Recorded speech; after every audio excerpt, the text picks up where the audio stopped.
पिता परमेश्वर धन्यवाद महान प्रभु যিশুর নামে আর যিশুকে জানাই অসংখ্য অসংখ্য ধন্যবাদ। একটি বাক্য নিয়ে আলোচনা করছি আজকে, परमेश्वर পিতার বাক্য। তো তার আগে একটা প্রার্থনা করে নেব। সৃষ্টিকর্তা পিতা परमेश्वर আপনার কাছে এলাম প্রভু যিশুর নামে, আর যিশুকে জানাই অসংখ্য অসংখ্য ধন্যবাদ। প্রভু আজকে যে বাক্য নিয়ে আলোচনা করছেন আপনি সর্বত্র থেকে সুন্দরভাবে আমাদেরকে বুঝিয়েছেন পিতা, এই জন্য আপনাকে অসংখ্য ধন্যবাদ প্রভু যিশুর নামে। আদর সম্মান মহিমা সবই আপনাকে দিলাম। ছোট্ট প্রার্থনা প্রভু যিশু খ্রিস্টকে কাছে চাইলাম, আমেন। আজকে বাক্যের বিষয়বস্তু কিরকম চিনব নকল পাস্টারকে। আমরা আজ দুনিয়াতে কত রকম ভাবে ঈশ্বরের বিশ্বাসীদের সুসমাচার প্রচার হচ্ছে। আজ একজন প্রচার করছে সুসমাচার, আরেকজন প্রচার করছে সুসমাচার। তাহলে আজকে সেই সুসমাচার আর সুসমাচার কে কিভাবে প্রচার করছে আমরা কিভাবে চিনব, তাদেরকে আমরা কিভাবে বুঝতে পারবো যে এ সুসমাচার প্রচার করছে আর এ সুসমাচার প্রচার করছে। আমরা যদি দেখি মথিলিখিত সুসমাচার 7 অধ্যায় 15 পদে বলছে, ভ্রাত্য ভাববাদিগণ হইতে সাবধান, তাহারা মেষের বেশে তোমাদের নিকটে আইসে, কিন্তু অন্তরে গ্রাসকারী কেঁদুয়া। তার মানে আগে থেকে ঈশ্বর বলে গেছে আমাদেরকে যে তোমাদেরকে শিখতে হবে, সঠিক শিক্ষাকে পেতে হবে। সঠিক শিক্ষা যদি না পাই, আজ সবচেয়ে বেশি মানুষের প্রবলেম কি জানো তো, যে যিশুকে তো জানে কিন্তু শিক্ষা জ্ঞান বুদ্ধি পরমেশ্বরের নেই। জগতের আগুভাই পাঁচটা লিডারের কথা শুনে মানুষ আজ চলছে।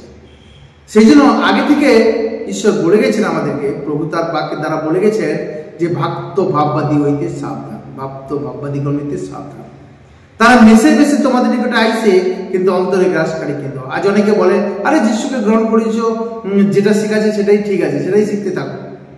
কিন্তু তাহলে বলেছে কেন যে ভক্ত ভাববাদীগণ হইতে সাবধান? নিশ্চিত যে ভুল শিক্ষা হবে একটা সময়।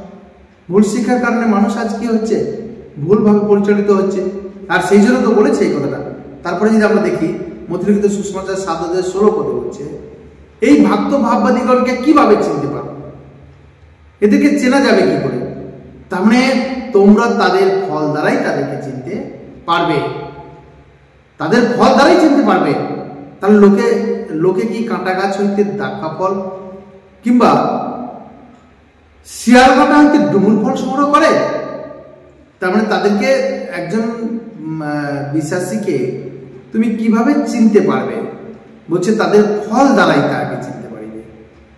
তার মানে কাঁটা গাছ হইতে কি দাক্ষা ফল হবে? কোনো মতে সম্ভব নয়। যে গাছ সেই গাছে সেই ফল হবে। শিয়াল কাঁটা থেকে ডুমুর ফল সংগ্রহ করা যাইবে না। প্রকাশিত বাক্যতে বলছে, দেখো আমি জানি, প্রকাশিত বাক্য 2 অধ্যায় 9 পদে, আমি জানি তোমাদের ক্লেশ ও দীনতা, তথাপি তুমি ধন্যবান। এবং আপনাদেরকে ইহুদি বলিলেও যারা ইহুদি নয়, কিন্তু শয়তানের সমাজ তাহাদের ধর্ম নিন্দাও আমি জানি। তার মানে এখানে এমন কিছু লোক আছে যারা কি করছে, যে ঈশ্বরকে জানে তারা, কিন্তু তাদের শিক্ষা কি আছে? তাদের শিক্ষা ভুল আছে। অনেক জায়গায় অনেক বুঝার ভুল আছে। কারণ প্রভু যখন দৃষ্টান্ত দ্বারা কথা বলতো তখন অনেক বিশ্বাসীরা বুঝতে পারত না, আর সেই কথাটাকে প্রভু আবার তাদেরকে বুঝিয়ে দিত। আজকে প্রভু যখন আমাদের সঙ্গে কথা বলছে তখন পবিত্র আত্মা আমাকে বুঝিয়ে দিচ্ছে যে এটা কি, এটা এরকম। তার মানে অনেক ব্যক্তি আজ ঈশ্বরকে তো বিশ্বাস করছে, বলছে এখানে বলছে, দেখো আপনাদেরকে ইহুদি বলিলেও যারা ইহুদি নয়, কিন্তু শয়তানের সমাজ তাহাদের ধর্ম নিন্দাও আমি জানি। তারা হচ্ছে কি না, শয়তানের সমাজ। তার মানে আত্মা দ্বারা আমাদেরকে চিনতে হবে আসল আর নকল। আসলটা কি আর নকলটা কি আমাদেরকে আত্মা দ্বারা চিনতে হবে। কারণ আমাদেরকে বলেছে, দেখো 1 করিন্থীয় 12 অধ্যায় 10 পদে বলছে, আর একজনকে পরাক্রম কার্য সাধন গুণ, আর একজনকে ভাববাণী, আর একজনকে আত্মা দিগকে চিনিয়া লইবার শক্তি। তাহলে এখানে আত্মা দ্বারা আত্মাকে চিনতে বলছে, কারণ এই যে বরদানটা এই বরদানটা কিন্তু ঈশ্বর দিয়েছেন যে আত্মা দ্বারা আত্মাকে কি করে নিতে হবে, চিনে নিতে হবে। যদি চিনতে না পারি তাহলে ওখানে বলছে ফল দ্বারা তাদেরকে চিনে নিতে হবে। তার মানে ফল একটাই, আজকে আমি ফল। আমার মধ্যে যদি প্রেম, শান্তি, আনন্দ, ধৈর্য, মাধুর্য, মঙ্গলময়, বিশ্বস্ততা, ইন্দ্রদমন, মৃদুতা এইসব জিনিস না থাকে তাহলে আমি ঈশ্বরের যে ফল সেটা পরিপূর্ণ ফল নয়। তার মানে আজ আমাদেরকে চিনে নিতে হবে যে ওর মধ্যে প্রেম, শান্তি, আনন্দ, ধৈর্য, মাধুর্য, মঙ্গলময়, বিশ্বস্ততা, ইন্দ্রদমন 9টা গুণ যেটা সেই ফলের মধ্যে আছে কিনা, তখনই আমরা সেই ফলকে ভাববো যে এটা অরিজিনাল।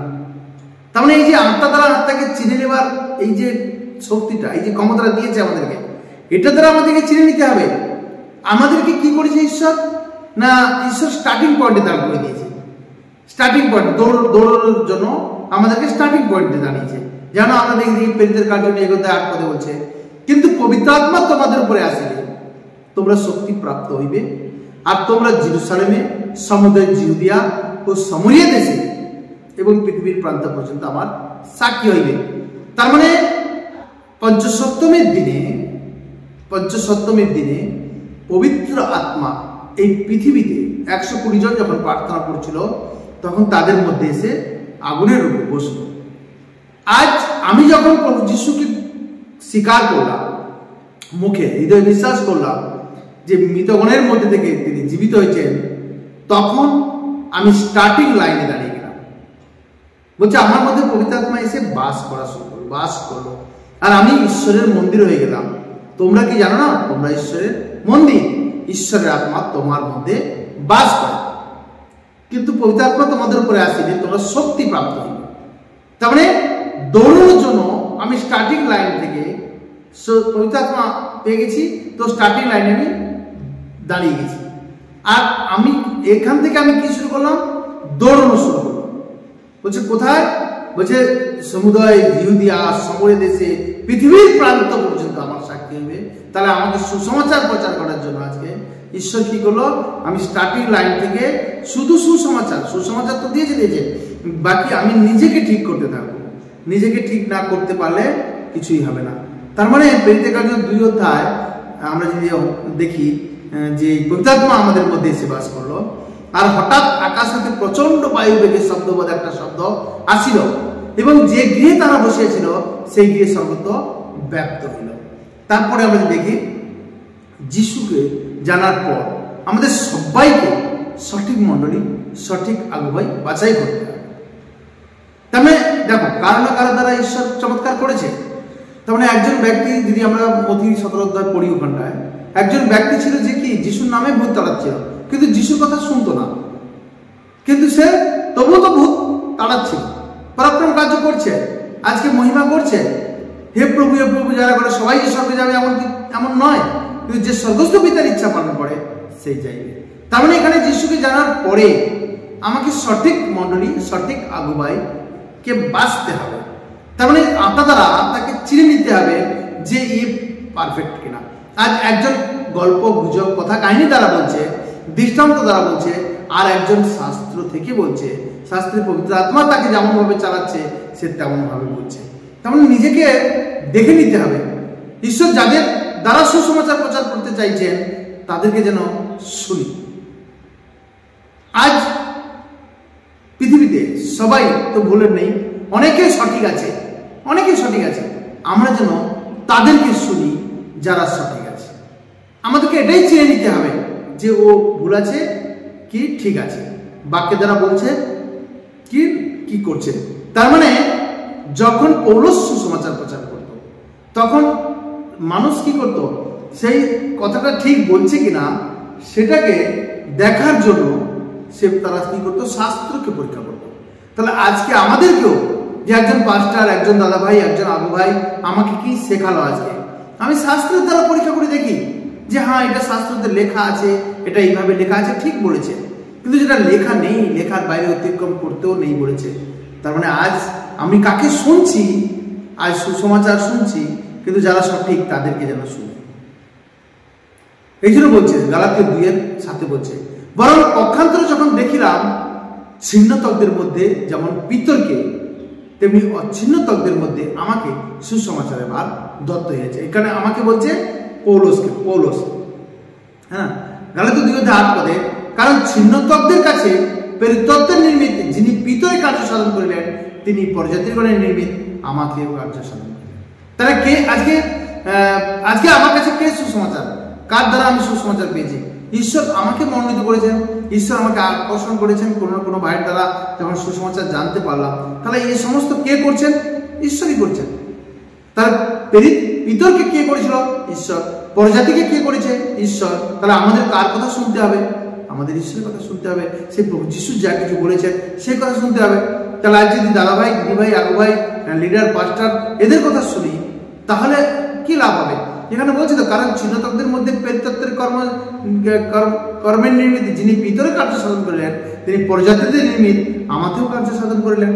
তারপরে আমরা যে দেখি যে পিতর পৌল দিয়েছিল সুসমাচার, এই দায়িত্ব 70 পর্যন্ত ছিল, ঠিকঠাক চলছিল।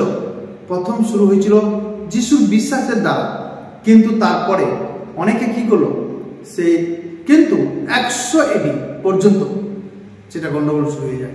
21वीं শতাব্দীতে আরো খারাপ হয়ে যায়। তার মানে এখন সেই প্রথম যে মণ্ডলী ছিল সেই সময় পৌল পিতরের দ্বারা যে সুসমাচার প্রচার হচ্ছিল একবার পারফেক্ট ছিল, কিন্তু যখন দিন বাড়তে যায় আর পাস্টার লিডার চেঞ্জ হতে যায় তখন কি হচ্ছে?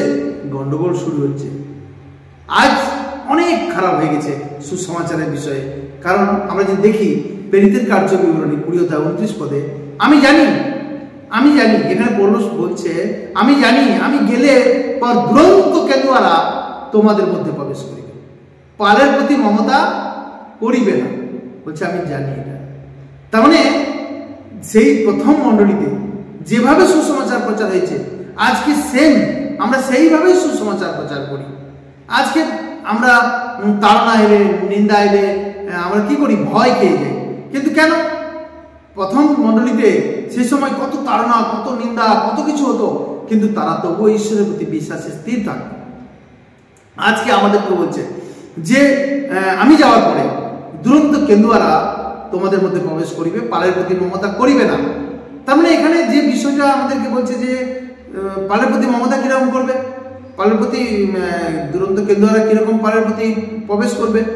তার মানে আজকে অনেক পাস্টার, লিডার, ভাই, দাদা ভাই বলছে আচ্ছা ঠিক আছে, ধন্যবাদ দিয়ে করে নাও, জগতের সঙ্গে থাকতে হলে তোমাকে ধন্যবাদ দিয়ে এটা করে নিলে জগতের মানুষ কি করবে? তোমাকে চাইবে।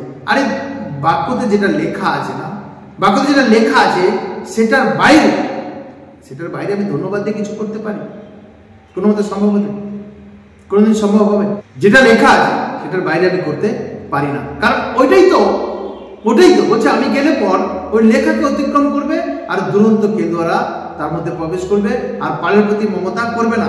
কিন্তু আজ মানুষ কি করছে? আমাদের সঙ্গে পরমেশ্বরের সহায়, আমাদের শত্রু হচ্ছে শয়তান। আজ শয়তান বিশ্বাসের মণ্ডলীতে ভুল শিক্ষা দ্বারা এমন ভ্রান্ত করছে। তাহলে আমাদের সহায় কে? পরমেশ্বর। আমাদেরকে শেখাচ্ছে কে? পবিত্র আত্মা।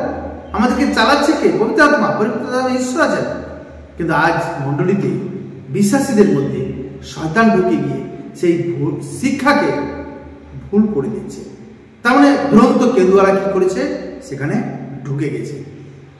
আমরা যদি দেখি মথিলিখিত সুসমাচার 22:29 যিশু উত্তর করে তাহাই কহিলেন, তোমরা ভ্রান্ত হইতেছ, কারণ তোমরা না জানো শাস্ত্র, না জানো ঈশ্বরের পরাক্রম। তাহলে আজ অনেক ব্যক্তি যারা ধন্যবাদ দিয়ে সবকিছু করতে বলে, অ্যাকচুয়ালি তারা শাস্ত্রকে জানেনি। কোনোদিন তারা বাইবেলকে ঠিক মতো পড়েনি, আর বাইবেল পুরোটাই পড়েনি। তারা শুধু কি না, তাদের প্রয়োজনীয় যে বাক্যগুলো না সেই হিসাবে তারা ব্যবহার করে, আর সেই প্রয়োজনীয় বাক্যগুলোকে তারা নেয় আর সেই হিসাবে মানুষের কাছে প্রচার করে। কিন্তু ঈশ্বর এক, অদ্বিতীয় কেউ নেই। আজ সেই পাস্টার, সেই লিডার ঈশ্বরের জায়গায় অন্যকে ঈশ্বর বলে ডাকার জন্য পারমিশন দিয়ে দিচ্ছে। কি করে হতে পারে এটা? কি করে হতে পারে? কারণ এখানে কি বলছে? শাস্ত্র জানেনি আর না জানে ঈশ্বরের পরাক্রম। মার্ক 7:7 বলছে, ইহারা অনর্থক আমার আরাধনা করে। অনর্থক, এরা অনর্থক আমার আরাধনা করে। মনুষ্যদের আদেশ ধর্মসূত্র বলিয়া শিক্ষা দেয়। মনুষ্যদের আদেশ মানে আজকে একটা দিদি ভাইকে যদি তুমি সত্য সুসমাচারকে দিতে যাও, তখন বলবে আমার পাস্টার এরকম বলেছে। তাহলে এটা মনুষ্যদের আদেশ। সে বলছে আমার লিডার এরকম বলেছে, এটা মনুষ্যদের আদেশ ধর্মসূত্র বলিয়া শিখে দেয়। তোমরা ঈশ্বরের আজ্ঞা ত্যাগ করিয়া মনুষ্যদের পরম্পরাগত বিধি ধরিয়া নিয়েছ। তাহলে আজ অনেক মানুষ ঈশ্বরের আজ্ঞাকে ত্যাগ করে দিয়েছে, আর কি করেছে না মানুষের আদেশকে। মানুষ বলেছে, মানে আমাকে দাদা ভাই বলেছে, আমার দিদি ভাই, আমার পাস্টার, আমার আবু ভাই বলেছে ওখানে যেও না, ওখানে যেও না, আমার এখানে যেটা হচ্ছে সেটাই ঠিক, কিন্তু সে পুরোটাই ভুল কনসেপ্ট শেখাচ্ছে, আর তারপরে সেটাকে বলছে যে এটাই ঠিক, হ্যাঁ না? মানে মানে ব্যাপারটা কি, ওই পোকা যেমন না, ওই পোকা যেমন ধীরে ধীরে করে কাঠকে নষ্ট করে, তেমনি মানুষকেও ভুল শিক্ষা দ্বারা ধীরে ধীরে খারাপ করছে। ঈশ্বরের ক্রোধ একদিনে হবে না।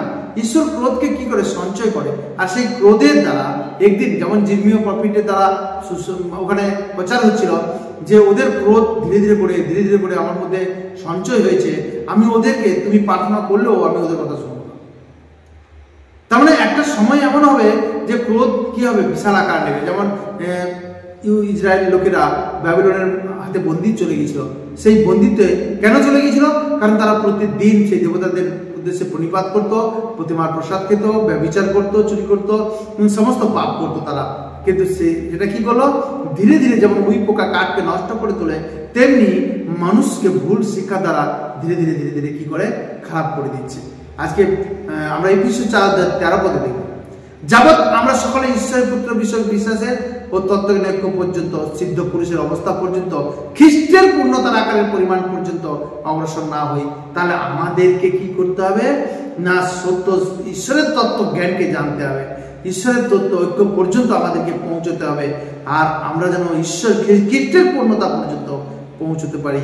যতক্ষণ অগ্রসর না হচ্ছি ততক্ষণ আমাদেরকে কি করতে হবে, সাবধানে থাকতে হবে। কারণ ভাববাদী কোনো না কোনো সময় মানুষের মধ্যে কি করে, ভ্রান্ত শিক্ষার দ্বারা ভুল করে দিতে পারে। এই জন্য এফেসীয় 4:14 পদে বলছে যেন আমরা বালক না থাকি, মনুষ্যদের ঠকামিতে, ধূর্ততায়, ভ্রান্তির চাতুরিকমে তরঙ্গাহত, এবং যে সে শিক্ষা বায়ুতে ইতস্তত পরিচালিত না হই। তার মানে আজকে আমরা বালক নয়, আমরা সত্য জানতে পেরেছি, বাইবেল পড়ছি, সত্যকে জেনে আমরা সেই সত্য বাক্যকে পড়েছি, আর সেই পড়াটাই আমাদেরকে স্মরণ করে দিবে পবিত্র আত্মা। তাহলে আজকে আমরা মানুষদের ঠকামিতে যেন না আসি, মানুষের ধূর্তামিতে যেন না আসি, মানুষ যেন আমাকে কোনো রকম ভাবে ঠকাতে না পারে। এফেসীয় 4:23 পদে বলছে, আর আপন আপন মনের ভাবে যেন ক্রমশ নবীনীকৃত, প্রত্যেক দিন নিজেকে অংশ করে আমরা নিজেকে চেঞ্জ করতে থাকি, ঈশ্বরের সেই সত্যের পথে চলতে থাকি। ঈশ্বরের সত্যতে চলতে একদিন আমরা পুরো কি হব, সত্যতে পরিণত হয়ে যাব। সেই জন্য বলছে নবীনীকৃত হতে ক্রমশ। আজ একটা পাপ ছাড়লাম, কালকে একটা পাপ ছাড়লাম, কোথাও ভুল হচ্ছে, সেই ভুলটাকে নিজেকে পরীক্ষা করলাম, তারপরে সেটাকেও ছেড়ে দিলাম। নিজেকে নতুন করে তুলো, প্রতিদিন নিজেকে কি করো, নতুন করে তুলো। আজ থেকে আমি আর কোনো পাপ করবো নি, ভুল ক্রমেও করবো নি, সত্যতে থাকবো, সবসময় ঈশ্বরের আদেশ পালন করতে থাকবো। তার মানে আজকে আমরা নিজেকে নতুন করে তুলি। মানুষের ঠকামিতে মানে বাক্যকে ঘুরিয়ে বলা। অনেক জায়গায় যিশুর নামে বাক্য হচ্ছে না, ব্রেন ওয়াশ করা হচ্ছে, মানুষের ব্রেন ওয়াশ করা হচ্ছে, মানে মানুষকে ঠকানো হচ্ছে আর মানুষের ব্রেন ওয়াশ করা হচ্ছে। আর এটা কেন হচ্ছে? কারণ দশমাংশ, আশীর্বাদ বীজ, অন্য ভাষা, আত্মিক পিতা, ধন্যবাদ দিয়ে মূর্তি পূজা, ধন্যবাদ দিয়ে প্রসাদ খাওয়া, এসব করছে মানুষ।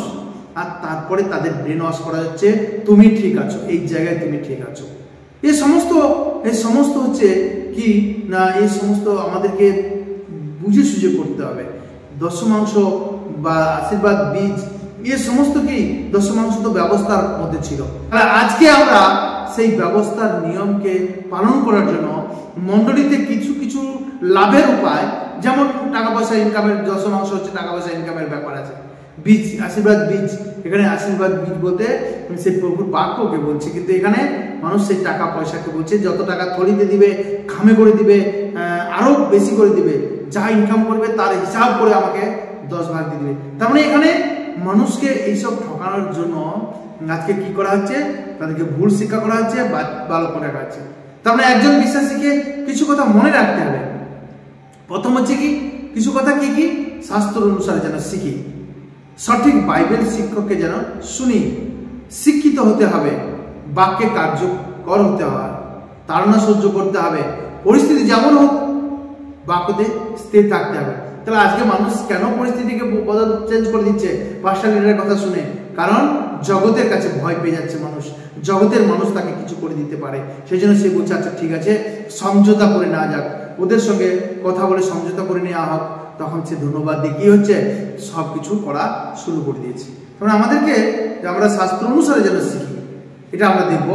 রোমিও 6:16 পদে বলছে, ভাতৃগণ আমি তোমাদেরকে বিনীত করতেছি, তোমরা যে শিক্ষা পাইয়াছ তার বিপরীতে যারা দলাদলি ও বিঘ্ন জন্মায় তাহাদের চিনিয়ে রাখো ও তাহাদের হইতে দূরে থাকো। তাহলে আমরা শাস্ত্র অনুসারে যেন চলতে থাকি, আমরা যেন শাস্ত্র অনুসারে যেন শিখি। তারপরে বলছে যে শাস্ত্র অনুসারে যেন শিখি আমরা, কেননা এই প্রকার লোকেরা আমাদের প্রভু যীশু খ্রিস্টের দাসত্ব করে না, কিন্তু আপন আপন উদরের দাসত্ব করে এবং মধুর বাক্য স্তুতিবাদ দ্বারা সরল লোকেদের মন ভোলায়। তারপরে বলছে প্রকাশের বাক্য 2:25, কেবল যাহা তোমাদের আছে তাহা আমার আগমন পর্যন্ত দৃঢ়রূপে ধারণ করো। যত গ্রুপ আছে আজকে, পেন্টিকোস্টাল হোক, রোমান ক্যাথলিক হোক, main line, side line, up line, যত গ্রুপ আছে আজকে প্রত্যেকের জন্য চাই অন্য ভাষার মণ্ডলী হোক, চাই গৃহমণ্ডলী হোক, চাই যে কোনো মণ্ডলী হোক, প্রত্যেকে যেন আমরা কি করি, যিশুর আগমন পর্যন্ত দৃঢ়রূপে যিশুকে গ্রহণ করে থাকি। যত গ্রুপ আছে, তার মানে আমরা দেখব। তারপরে সেকেন্ড বলছে সঠিক বাইবেল শিক্ষককে যেন শুনি আমরা দ্বিতীয় তিমথিও 3:15 পদে বলছে, আরো জানো তুমি শিশুকাল অবধি পবিত্র শাস্ত্রকলাপ জ্ঞাত আছো, যে সকল খ্রিস্ট যিশু সম্বন্ধে বিশ্বাস দ্বারা তোমাকে পরিত্রাণের জ্ঞানবান করতে পারে। তার মানে আমরা সঠিক শিক্ষা দ্বারা যেন শিখি, যাতে আমরা পরিত্রাণের নির্মিত যেন জ্ঞানবান হতে পারি, স্বর্গরাজ্যে অনন্ত জীবন যেন আমরা পেতে পারি। এইভাবে আমরা যেন একটা সঠিক শিক্ষককে শুনি। তারপরে আমরা দেখি প্রকাশিত বাক্য 3:3 পদে বলছে, অতএব তুমি স্মরণ করো কিরূপে প্রাপ্ত হইয়াছ ও শুনিয়াছ, তাহা পালন করো এবং মন ফিরাও। যদি জাগ্রত না হও তবে আমি চোরের ন্যায় আসিব ও কোন দণ্ডে তোমার নিকটে আসিব তাহা তুমি জানিতে পারিবে না। তার মানে আমাদেরকে সঠিক শিক্ষার দ্বারা সর্বদাই থাকতে হবে। প্রভু যীশু কখন আসবে কোনো ঠিক নেই, চোরের ন্যায়। যেমন চোর ঘর চুরি করতে আসে, সে কি বলে আসে নাকি? না, সেরকম প্রভু যীশু যখন আসবে তখন কাউকে বলবে না, হঠাৎ আচমকা এসে যাবেন তিনি, আর আমাদেরকে নিয়ে চলে যাবেন। এই জন্য আমাদেরকে সর্বদা সঠিক থাকতে বলছে। আমরা যদি গালাতীয় 6:6 বলছে, কিন্তু যে ব্যক্তি ঈশ্বরের বাক্য বিষয়ে শিক্ষা পায় সে শিক্ষককে উত্তম বিষয়ে সহভাগী করুক।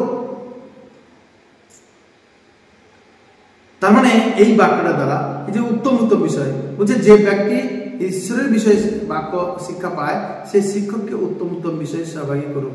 তার মানে এখানে যে শিক্ষাটা বলছে, তার মানে সহভাগী উত্তম বিষয় কি, এখানে ঈশ্বরের বাক্যের দ্বারা তাকে উৎসাহিত করুক। হ্যাঁ, যা আমি শিখতে পারছি, আমি সুসমাচার দিতে পেরেছি, আজকে আমি কাউকে বলতে পেরেছি, যিশুর সত্যকে জানাতে পেরেছি, এটা সহভাগিতা, এটাকে করতে হবে আমাদেরকে। তারপরে বলছে দেখো, শিক্ষিত হতে হবে। আমরা 2 তিমথিও 2:2 পদে বলছে, আর অনেক সাক্ষীর মুখে যে সকল বাক্য আমার কাছে শুনিয়াছ সে সকল এমন বিশ্বস্ত লোককে সমর্পণ করো, যাহারা অন্য লোকেদেরও শিক্ষা দিতে সক্ষম হইবে। তার মানে এমন কিছু আমাদের শিখতে হবে যাতে আমরা অন্যকে শিক্ষা দিতে পারি। শুধু এলাম মণ্ডলীতে আর চলে গেলাম, তারপরে বাইবেলের ব্যাগ রেখে আমি ঝুলে দিলাম কোথাও, আবার 1 সপ্তাহ পরে যখন মণ্ডলীতে আসবো তখন সেটাতে নিয়ে চলে এলাম। তার মানে আমি কি ঈশ্বরের বাক্যকে শিক্ষিত হতে চাইছি না, পড়তেও চাইছি না, প্রার্থনা করতে চাইছি না, মণ্ডলীতে যেতেও চাইছি না শিক্ষিত হতে। এইবারে ঈশ্বর বলছে যে কথা শুনছো সে পৌলুসের দ্বারা, পিতরের দ্বারা, প্রথম সারির মণ্ডলীর দ্বারা যে সমস্ত কথা, সে প্রাচীন বর্গের দ্বারা যেসব কথা শুনেছ, সেগুলো যেন আমরা অন্য লোককে শিক্ষা দিতে পারি। আমি শিখলাম, কিন্তু শিখতে আছি, বলছে আমি শিখবো। কতদিন শিখবে? শিক্ষাও দিতে হবে। তারপরে বলছে যে এফেসীয় 4:22 তাহারই বাক্য তো শুনিয়াছ এবং যিশুতে যে সত্য আছে তদনুসারে তাতেই শিক্ষিত হয়েছে। তাহলে যিশু যে সত্য, সেই শিক্ষা অনুসারে যেন আমরা সর্বদা শিখতে পারি। কারণ ঈশ্বর পবিত্র, আর আমাদেরকে কি হতে হবে? পবিত্র হতে হবে। আমি যখন আয়নার সামনে দাঁড়াবো, তখন আয়না তো পরিষ্কার, কিন্তু আমার গালে যদি নোংরা থাকে, তাহলে আমি আয়নাকে ভাঙবো না আয়নাকে পরিষ্কার করব, না আমার গালটাকে পরিষ্কার করব, আমার মনটাকে চেঞ্জ করব? তার মানে যখন নোংরা আমার গালে, তখন আয়না তো ঠিক আছে, সেই আমাকে পরিষ্কার করতে হবে। তার আমার হৃদয়কে কি করতে হবে? ভেঙে পরিষ্কার করতে হবে। তার মানে আমার আজ অনেক ব্যক্তি কি হচ্ছে, পরমেশ্বর পবিত্র, তার সামনে দাঁড়াতে হলে পবিত্র হতে হবে, বলছে ও দেখা যাবে যখন হবে তখন। কিন্তু আজকে পবিত্র হতে চাইছে না। শুদ্ধ হও, নিজেকে শুদ্ধ হও, শুদ্ধ হও এদিকে বলছে, কিন্তু এদিকে অশুদ্ধতার কাজ করেই যাচ্ছে, এদিকে অশুদ্ধতার কাজ করেই যাচ্ছে, আমাদের শিক্ষিততে বলছে। তারপরে যদি আমরা দেখি যেন তোমরা পূর্বকালীন আচরণ সম্বন্ধে যে সেই পুরাতন মনুষ্যকে ত্যাগ করো, যাহা প্রতারণার বিবিধ অভিলাষ মতে ভ্রষ্ট হয়ে পড়িতেছে, আর আপন আপন মনের ভাবে যেন ক্রমশ নবীনীকৃত হও। তারপরে আমাদের নতুন হতে বলছে। তারপরে বলছে বাক্যে কার্যকর হও। আমরা যদি লোকলিখিত সুসমাচার 8:11 দিকে দৃষ্টান্ত দিই, সেই বীজ হলো ঈশ্বরের বাক্য। তাহলে আজকে বীজ কি আছে? ঈশ্বরের বাক্য। আর তাহারই পাষাণের উপরে লোক যারা শুনিয়া আনন্দপূর্বক সেই বাক্য গ্রহণ করে, কিন্তু তাদের মূল নেই, তারা অল্প কাল বিশ্বাস করে আর পরীক্ষার সময়ে সরিয়ে পড়ে। তার মানে বীজ ঈশ্বরের বাক্য তার মধ্যে লাগানো হলো, আর সে কি করলো না সেটাকে আনন্দপূর্বক গ্রহণ করলো না। কিন্তু আমাদেরকে বলছে আনন্দপূর্বক গ্রহণ করো। সে আনন্দপূর্বক গ্রহণ করলো, কিন্তু সেটা মূল না থাকাতে, সেটা পাষাণের উপরে পড়ে গেছে, সেটা মূল না থাকাতে কি হলো? অল্প বিশ্বাস করে পরীক্ষার সময় সে সরে পড়ে। তাহলে আজ অনেক মানুষ এরকম হচ্ছে। আমরা যেন পথের পাশে কাটা গাছ যেন না হয়। যাকবের 1:22 বলছে, আর বাক্যের কার্যকারী হোক, আপনাদেরকে ভুলাইয়া শ্রোতা মাত্র হইও না। তাহলে আজ বেশিরভাগ মানুষ ঈশ্বরের মণ্ডলীতে শ্রোতা, শুধুমাত্র কি হয়? শুনতে চায়, বোঝার চেষ্টা করেনি। কারণ শ্রোতা অনেক, আজ পৃথিবীতে শ্রোতা অনেক, কার্যকারী জনের অভাব। প্রভু তুমি সবাইকে কার্যকারী করে তুলো, যেন তোমার বাক্য প্রত্যেক ব্যক্তি, পৃথিবীর যত মানুষ আছে সবাই যেন বলতে পারে, সবাই যেন বলতে পারে। তারপরে আমরা দেখি প্রেরিতের তাড়না সহ্য করতে হবে। আজকে কিসের ভয়ে মানুষ সমঝোতা করছে জগতের সঙ্গে? কারণ তাড়নার ভয়। কিসের ভয়ে করছে? তাড়না। মানুষ কি বলে দিবে, বকে দিবে, মেরে দিবে, এই জন্য। প্রেরিতের কার্য 14:22 বলছে, যাইতে যাইতে তাহারা শিষ্যদের মন স্থির করলেন এবং তাহাদিকে আশ্বাস দিতে লাগিলেন যেন তাহারা বিশ্বাসে স্থির থাকে, আর কহিলেন অনেক ক্লেশের মধ্যে দিয়া আমাদিগকে ঈশ্বর রাজ্যে প্রবেশ করিতে হইবে। দেখো, অনেক ক্লেশের, মানে ঈশ্বর রাজ্যে প্রবেশ করাটা অনেক কষ্টের বিষয়, কিন্তু অনেক ক্লেশের মধ্যে দিয়ে আমাদেরকে ঈশ্বর রাজ্যে প্রবেশ করতে হবে। তার মানে আমরা আজকে একটু যদি কিছু তাড়না আসে, একটু যদি নিন্দা আসে, একটু যদি কেউ কিছু বলে দেয়, আর মণ্ডলীতে যাব। তার মানে আজকে জীবন মুকুট যে আমাদের জন্য আছে, সেটা পাওয়ার মানুষের কি নেই, মানসিকতা নেই। কারণ আমরা যদি প্রকাশিত বাক্য 2:10 দেখি, তোমাদের যে সকল দুঃখ ভোগ করিতে হইবে তাহাতে ভয় করিও না। দেখো, তোমাদের পরীক্ষার জন্য দিয়াবল তোমাদের কাহকে কারাগারে নিক্ষেপ করিতে উদ্যত আছে, তাহাতে 10 দিন পর্যন্ত তোমাদের ক্লেশ হইবে, কিন্তু তুমি মরণ পর্যন্ত বিশ্বাস থাকিবে। তাহাতে আমি তোমাকে জীবন মুকুট দেব। তাহলে কষ্টের মধ্যে দিয়ে যখন যাব, সেই জীবন মুকুট আমার মধ্যে আছে। কিন্তু কষ্টের মধ্যে যাচ্ছে মানুষ, কিন্তু যিশুকে নিয়ে সেই কষ্টের মধ্যে যাচ্ছে না। আজ অনেক মানুষের অনেক কষ্ট, কারোর ঘরে ঝগড়াঝাটি, কারো ঘরে মদ খাওয়া, কারো ঘরে নেশাগ্রস্ত, কারোর বৌমা পালিয়ে যাচ্ছে তো কারোর ছেলে পালিয়ে যাচ্ছে, এরকমভাবে অনেক মানুষের আজকে অনেক প্রবলেম। কিন্তু সেই সমস্ত প্রবলেম থেকে ঈশ্বর একমাত্র কি করতে পারে, সমাধান করতে পারে। কিন্তু তারাও তো কষ্ট সহ্য করতেছে, কিন্তু আমরা যেন ঈশ্বরকে রেখে ঈশ্বরের জন্য আমরা তাড়না সহ্য করি। ঈশ্বরের জন্য সুসমাচার প্রচার করতে গিয়ে কেউ তোমাকে বকেছে, তুমি মণ্ডলীতে যেতে যেতে কেউ তোমাকে বাধা দিয়েছে, মণ্ডলীতে কেউ তোমাকে কিছু বলছে, সব সহ্য করতে হবে, সব সহ্য করতে হবে। তাহলে কি আছে? জীবন মুকুট আছে, আমরা তাড়না সহ্য করি। তারপরে বলছে পরিস্থিতি যেমনই হোক না কেন বাক্যতে স্থির থাকতে হবে। পরিস্থিতি যেমন হোক না কেন, মারতে আসছে তাতেও তোমাকে সঠিক বাক্যে দ্বারা স্থির থাকতে হবে। পিতর 3 বার অস্বীকার করেছিল যিশুকে। পিতর বলেছিল আমি তোমাকে কোনোদিন ছাড়বো না, কিন্তু সেই পিতর 3 বার অস্বীকার করেছিল, কিন্তু সে আবার পরে পশ্চাত্তাপ করলো, অনুতাপ করলো, সূচনা করলো। আজ পরিস্থিতি যেমনই হোক না কেন বাক্যতে আমাদেরকে স্থির থাকতে হবে। আমরা যদি দেখি তিমথিও প্রথম তিমথিও 6:7, কারণ আমরা জগতে কিছুই সঙ্গে আনি নাই, কিছুই সঙ্গে করিয়া লইয়া যাইতে পারি না। তারপরে আমরা দেখি প্রথম তিমথিও 6:8, কিন্তু গ্রাসাচ্ছন্ন পাইলে আমরা তাহাতেই সন্তুষ্ট থাকি। মানে আজকে আমার বাড়িতে যা কিছু খাদ্য আছে, যা কিছু থাকার ঘর আছে, যা কিছু হচ্ছে, যা জামা কাপড় পরার সব কিছু আমাদের আছে, আমরা তাতেই সন্তুষ্ট থাকি। আজ মানুষ কি করছে না, আছে তবুও চাহা এটা করতে হবে, ওটা করতে হবে, ওটা করতে হবে, আর তারপরে মানুষ নিজেরা কি করছে না পাপ করে ফেলছে, আর সেই পাপের কারণে সে স্বর্গরাজ্য থেকে বিচ্ছিন্ন হচ্ছে। এই জন্য বলছে যেটা আছে তাতে আমাদেরকে খুশি থাকো আর পরমেশ্বরের প্রতি স্থির থাকো। তার মানে প্রথম তিমথিও 6:9 বলছে, কিন্তু যারা ধনী হইতে বাসনা করে তাদের পরীক্ষাতেও ফাঁদে এবং নানাবিধ মূঢ় ও হানিকারক অবিলাসে পতিত হয়, সে সকল মনুষ্যকে সংহারে আর বিনাশে মগ্ন করে। তার মানে 10 পদে বলছে, কেননা ধনাসক্তি সকল মন্দির একটা মূল, তাহাতে রত হওয়াতে কত লোক বিশ্বাসীতে বিপদগামী হয়েছে, অনেক যাতনারূপ কণ্ঠকে আপনাদেরকে বিদ্ধ করিয়াছে। তার মানে আজকে মানুষ দান দশমাংশ টাকা পয়সা ইনকামের জন্য নিজেদেরকে পরমেশ্বর থেকে হারিয়ে ফেলছে। আমরা যদি দেখি প্রথম তিমথিও 6:11, কিন্তু তুমি হে ঈশ্বরের লোক, কিন্তু তুমি আমাদেরকে বলছে হে ঈশ্বরের লোক, এই সকল হইতে পলায়ন করো এবং ধার্মিকতা, ভক্তি, বিশ্বাস, প্রেম, ধৈর্য, মৃদু ভাব এই সকলের অনুধাবন করো, যাতে আমরা সেই সংসারের সমস্ত কিছু ধন সম্পদ ছেড়ে দিয়ে ভক্তি, ধার্মিকতার ধন সম্পদকে আমরা যেন ইনকাম করি আর তার অনুধাবন করি, তাহলে আমরা স্থির থাকবো।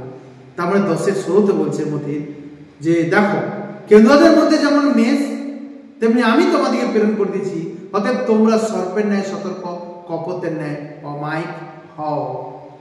তারপরে বলছে যে মতি, কিন্তু মানুষের হইতে সাবধান থাকিও, মনুষ্যদের হইতে সাবধান থাকিও, কারণ তাহারা তোমাদেরকে বিচার সভায় সমর্পণ করিবে এবং আপনাদের সমাজ গৃহে পোড়া মারিবে, কিন্তু যখন লোকে তোমাদেরকে সমর্পণ করিবে তখন তোমরা কিরূপে কি বলিবে সে বিষয়ে ভাবিত হইও না, কারণ তোমাদের যাহা বলিবার তাহা সেই জন্যই তোমাদেরকে দান করা যাইবে। তাহলে আমরা কেন চিন্তিত হয়ে পড়ি? কেউ আমাকে কিছু বলছে, তখন ঈশ্বর আমাকে সেই ভাষা দেবে ওকে বোঝানোর জন্য, ঈশ্বর সেই কথা আমাদের মনের মধ্যে থেকে বলবে তাকে বলার জন্য, আমরা তখন বলবো। কিন্তু আজ আমাকে ধরে নিয়ে যাবে, যদি প্রভু যিশু যখন সে মৃত্যুবরণ করতে যাচ্ছিল তখন প্রভু যিশুকে মৃত্যুবরণ করতে হবে, চাবুকের ঘা সহ্য করতে হবে, তাকে কত রকম কত কিছু করতে হবে, জানতো সব কিছু, আর জেনেও সে কি করেনি, বলছে আরে কে মার খাবে, কে মরবে, কেন মরতে হবে। কিন্তু আজ আমরা আগের চিন্তা অনেকটা ভাবনা আগের ভাবি, হ্যাঁ কেউ যদি কিছু বলে দেয়, কেউ যদি কিছু মেরে দেয়, কেউ কিছু করে দেয়, আরে ভাই ভাবিত হইও না, ঈশ্বর সেই দণ্ডে তোমাকে দেবে, ঈশ্বর দেবে তোমাকে সেই দণ্ডে। তাহলে আজকে আমরা বুঝতে পারলাম যে ভাববাদী থেকে সাবধান, আমরা যেন সর্বদা সেই আত্মা দ্বারা আত্মাকে চিনে আমরা যেন ঈশ্বরের কাজ করি, কারণ প্রভু আমাকে মনোনীত করেছে তার কাজের জন্য। পিতা পরমেশ্বর ধন্যবাদ মহান প্রভু যিশুর নামে, আর যিশুকে জানাই অসংখ্য ধন্যবাদ। হালেলুয়া।